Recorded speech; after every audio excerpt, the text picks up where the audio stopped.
Body.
दीदी पूरा में तो पानी ना।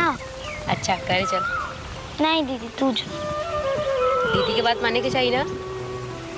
अच्छा ये तो स्कूले कहने गई छुट्टी है ना। नहीं मास्टर जी नहीं आए। मास्टर जी नहीं तो छुट्टी हो गई। सही बता यहाँ में कहते अम्मा से पूछ ले नहीं कहीं। अरे हम तो चुनुआ के साथ आए रही तो पता नहीं चुनुआ हमके छोड़ कहाँ भाग गए। ये बात ठीक ना अम्मा से पूछे के चाहिए ना।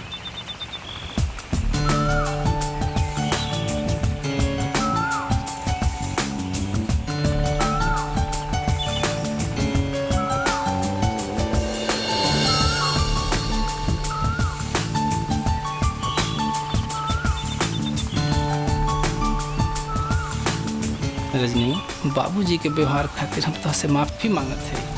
हम अच्छी तरह से जानिला कि कुल बटेसरा के चलते भइल। तू बेफिक्र रहा। हमनी के बियाह वह दिन होई जो दिन होखे वाला रहा। कोई बात बाबूजी से कहबो। काहे ना कहबो। आपके कैसे पता चलल कि हम यहाँ हैं? गांव में पूछली तो पता चलल कि तू कलुआ बाबा के जल चढ़ावे आयल हो। आजकल बड़ा पूछताछ करत हुआ। काहे ना पूछब। हम कहीं और गए होती तब तो हम रामचंद्र जी के तरह पेड़ पौधा चिड़ैयन से तोहर पता पूछती। अच्छा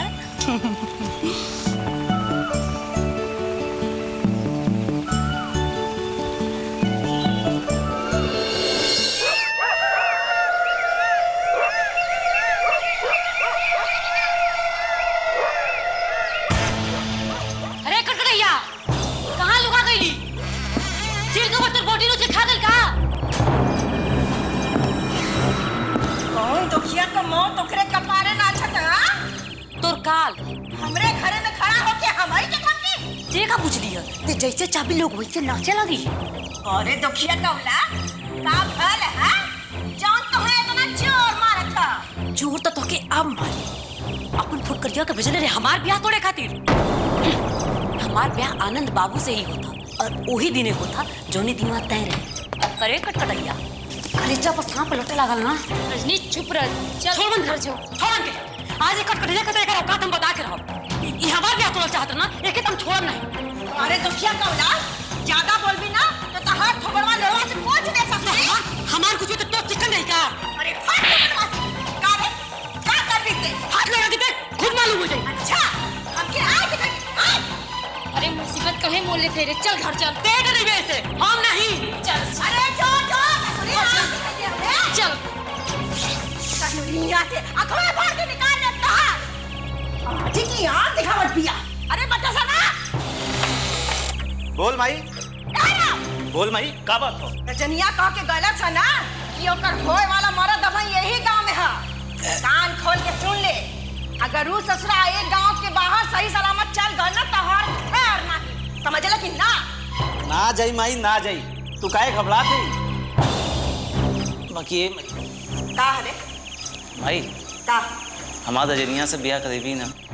और ये दुखिया कहली ना कि ओकर ब्याह तो से होई। अरे उस ससुरी के अपने बढ़िया के नीचे न रगड़ली तो हम आज ही नहीं समझ ले। वाह माई वाह तो जवाब नहीं। अब तू देख हमार कमाल। देख हम का करत। जो जो अरे वाह सुक्खू बाबू वाह, रजनिया तो चाची बने जाते हैं। हाँ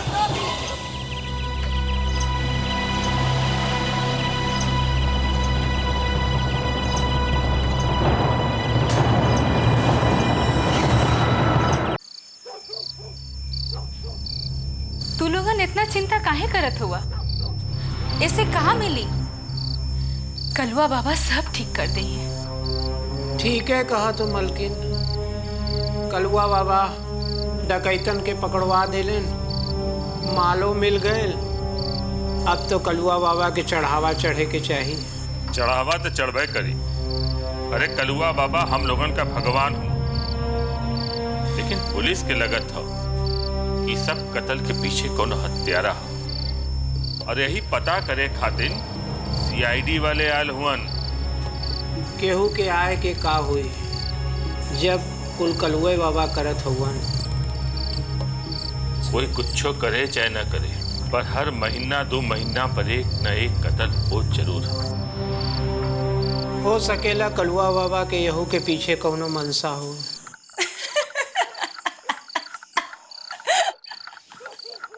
ये बता काहे हंसलू? बस ऐसे ही। ये हंसे का बात नहीं है। अब तो एक का उपाय बुझात हो, कलुआ बाबा के पूजा करके उनके खुश करल जाए। पूजा तो करेले जाए। बस अब आप आज्ञा करा। अब बुझाए हम काहे डरत रहली? एक बात बताओ, ये तो हर कलुआ खाली बीरपुर में ही काहे रहला? फिर कुछ नहीं, बस पूछे थे, बता ना। हमके अभी तो नहीं मालूम।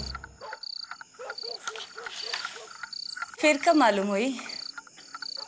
का पता? अच्छा ठीक है, तो जब पता चली हमके जरूर बताइए। ठीक, हम देखब। तू जा। मालिक हम जात हई, प्रणाम। जिया। अरे कुसुमी आवा आवा, चलिए आवा, बैठा।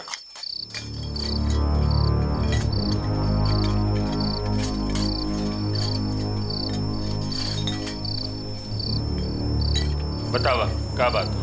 हुजूर हमरे घरे जो चोरिया भइल रहल, एगो सामान ना मिलल और टोटल सामान मिल गइल बा। कौन सा? हमरे बहू के सुहाग का निशानी। कौन? फुलनिया के? हाँ। तो वही समय काहे ना बतेली? ना बता पहले हुजूर। काहे? पड़ोस के घरवा में हमरे बहू का सुहाग का निशानी रहल। आपे बतावे कि हम कौन मुँहवा से उनके बतैती। पड़ोसी? गुरुआ के? हाँ हुजूर। पर ओकरे घरे वो कैसे पहुँचलस? हमके ना मालूम। हो सकेला ये दोनों का पहले से रहल होए। हमरे बहू के तो कलुआ बाबा सब मिटा दिला, लेकिन भोरवा के कोनो सजा ना मिलल हुजूर।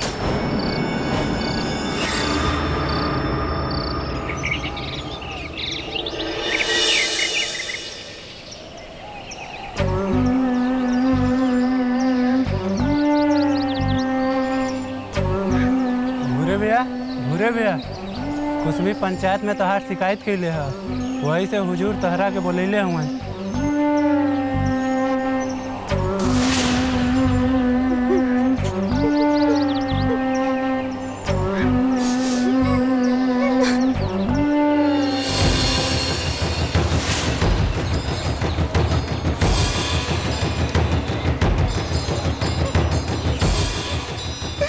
अरे मेरा अरुण कितने काट के सुबह बहात हुए हैं? कुसुमी हमसे कहले है कि एकरे बहू के साथ तो हर कुछ चक्कर रहा। क्या कुसुमी ठीक कहते ना? हाँ। माई बा, हमरा से पाप हो गई बा, पाप हो गई बा हमरा से। बाकी हम कलुआ बाबा के सौगंध खा के कहते मालिक, हमरा के फुलनी पाकल ले बा मालिक, फुलनी पाकल ले बा। मानत हुआ कि तू गलती कर ले हुआ। हाँ मानत। तब गलती कर ले हुआ तो एक सजा तो मिलबे करी, और सजा का हुई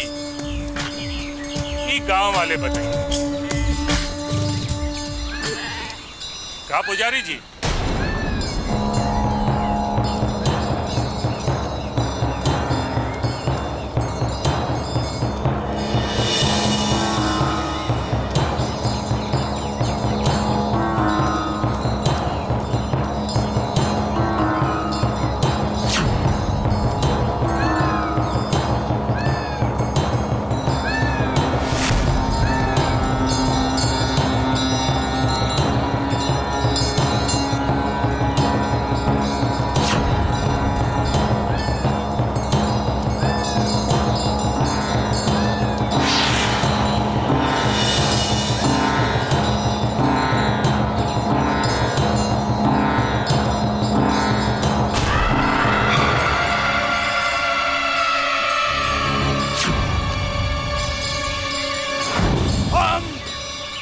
कलुआ आ गई गांव के चप्पा चप्पा पर बाढ़ निगाह रहेला।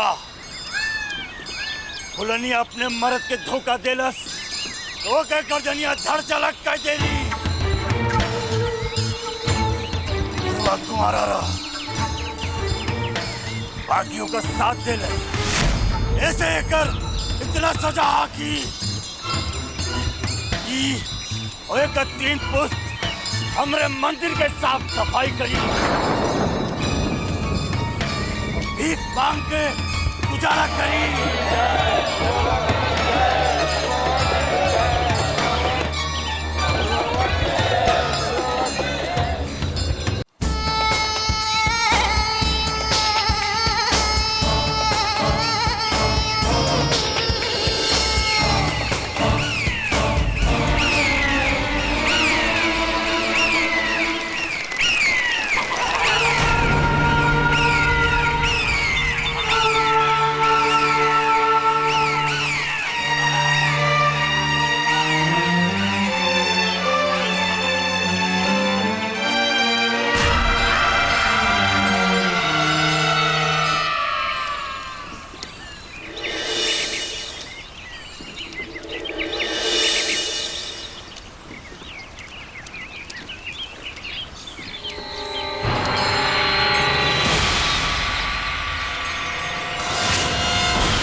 अरे मंगला बिटिया, एहर कैसे?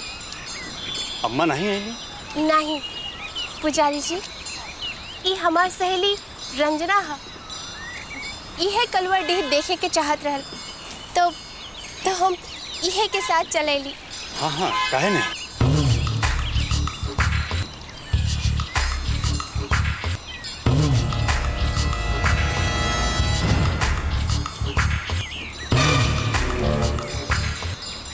जय कलुआ बाबा।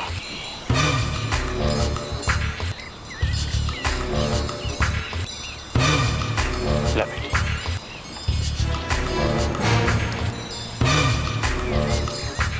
आरती ला बेटी। हाँ? नहीं ये क्या तो? हम इकुल ढकोसला के नाम मानेला। कहा तो? कलुआ बाबा के तो 40 कोस ले बसल गांव मानेला। तो हमार घर 40 कोस से भी दूर है, और वहाँ ऐसे भी बड़ बड़ भगवान हैं। रंजना, ये का कहा तो? पुजारी जी, ये ऐसे न हो। रंजना, तू मजाक करत हो ना? मजाक काहे करब? जब ना मानिला तो ना मानिला। मंगला, कलवा बाबा से जो आज्ञा ला और चला। कैसे ना क्या बेटी? पुजारी जी। रंजना, ए मंगला, ए बिना बतैले ऐसे केरो जाई जाला? रंजना कलवा डी देखे चाहत रहल ना। तो बता के आ सकत रहलू। माई तू दोनों का ढूंढत रहल और तू दोनों मुड़ीकट्टा पहाड़ के ओरिया से आइलू ना। तोके कैसे पता? शहर ना गाँव और गाँव में कौनो बात ना ही छुपेला। अब चलबो करबू? कुछ आज्ञा लेवे के बात कर रहा ना। मंगला ऐसन कर कि तू आराम से पूछ के आ। हाँ ए सकू हम आवत है।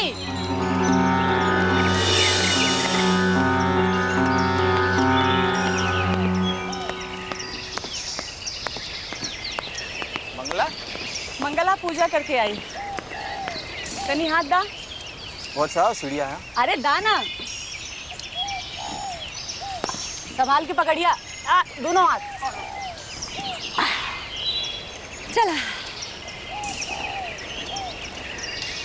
ए मंगला तो ठीक से पूजा करके आवा। हम और सुक्कू जात है। चला। अबे नादान। हाँ कैसे ना आज्ञा चाहिए बिटिया?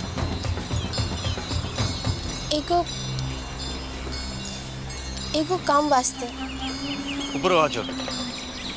आवा। हाँ बताओ। पुजारी जी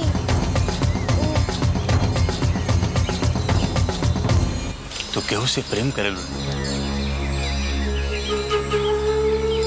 तोरे घर बार में बात खातिर कोनो जगह नहीं। तोरे घरे के कुल बात तो कलुआ बाबा खुद तय करे। तू कलुआ बाबा से पूछे चाहत रह ना।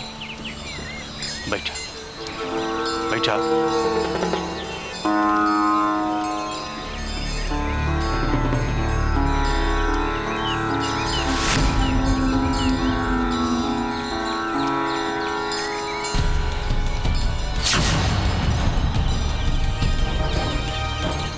ला बेटी ला।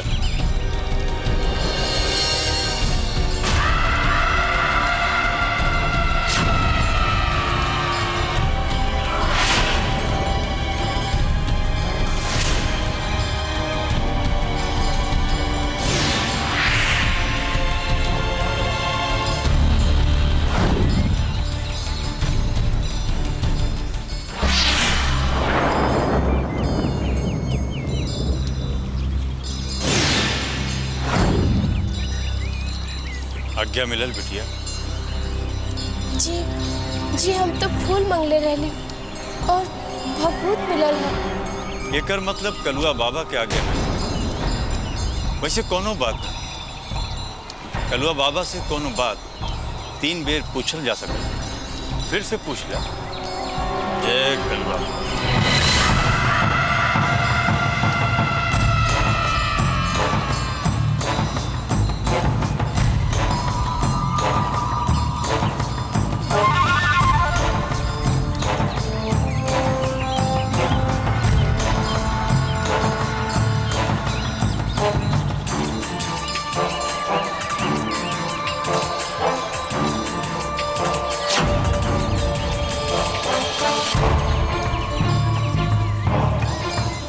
कलुआ बाबा। ला बेटी।